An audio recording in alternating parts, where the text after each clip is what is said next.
بسم اللہ الرحمن الرحیم۔ خواب میں پاگل کو دیکھنا، خواب میں خود پاگل ہونا، خواب میں پاگل کے ساتھ لڑائی کرنا، خواب میں پاگل کے ساتھ بیٹھ کر باتیں کرنا، اسی کے متعلق تمام تعبیریں آج اس ویڈیو میں بیان ہوں گی۔ ویڈیو کو آپ نے مکمل دیکھنا ہے، ہمارے چینل کو سبسکرائب کرنا ہے۔ حضرت علامہ ابن سیرین رحمۃ اللہ علیہ فرماتے ہیں، اگر کوئی انسان خواب میں پاگل کو دیکھے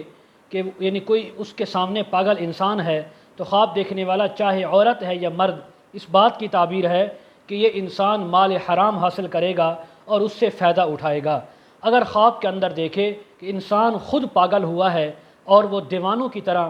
پھر رہا ہے، لوگوں سے لڑ رہا ہے، گھوم رہا ہے، تو اس بات کی تعبیر ہے کہ یہ انسان سود کے اندر مبتلا ہوگا یا مبتلا ہے۔ اس انسان کو چاہیے توبہ کرے، استغفار کرے اور سود کو ہمیشہ کے لیے چھوڑ دے، اس لیے کہ حق تعالیٰ کا فرمان ہے سود خوروں کے بارے میں، الذین یأکلون الربا لا یقومون الا کما یقوم الذی یتخبطہ الشیطان من المس،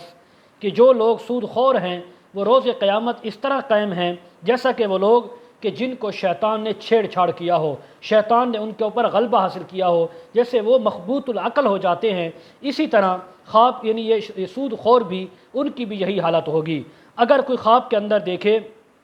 کہ وہ پاگلوں کے ساتھ بیٹھا ہے، پاگلوں کے ساتھ اس بول چال شروع ہے، ان کے ساتھ دوستی ہے، یا گھر کے اندر پاگل موجود ہے، تو اس بات کی تعبیر ہے کہ یہ آدمی سود خور اور فسادی لوگوں کے ساتھ اس کی دوستیاں ہوں گی، یہ ان کا مصاحب بنے گا، اور ان کی دوستی کی وجہ سے، ان کی صحبت کی وجہ سے اس انسان کو بھی بدنامی اٹھانی پڑے گی، ملامت اٹھانی پڑے گی، اور اس کی جو نیک نامی تھی، جو عزت اور مرتبہ تھا، یہ اس سے گر جائے گا۔ اسی طرح خواب کے اندر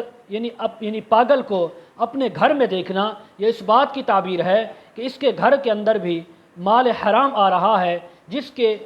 سے اس کے گھر والے فائدہ اٹھا رہے ہیں۔ ان کو چاہیے کہ یہ مال حرام کو چھوڑیں، استغفار کریں، توبہ کریں اور حلال مال حاصل کرنے کی کوشش کریں۔ مزید اگر اس کے متعلق تعبیریں آپ جاننا چاہتے ہوں، ویڈیو کے کمنٹ سیکشن میں یا ڈسکرپشن کے اندر ہمارا واٹس ایپ نمبر دیا جاتا ہے، آپ حضرات کانٹیکٹ کر سکتے ہیں۔ وآخر دعوانا ان الحمد للہ رب العالمین۔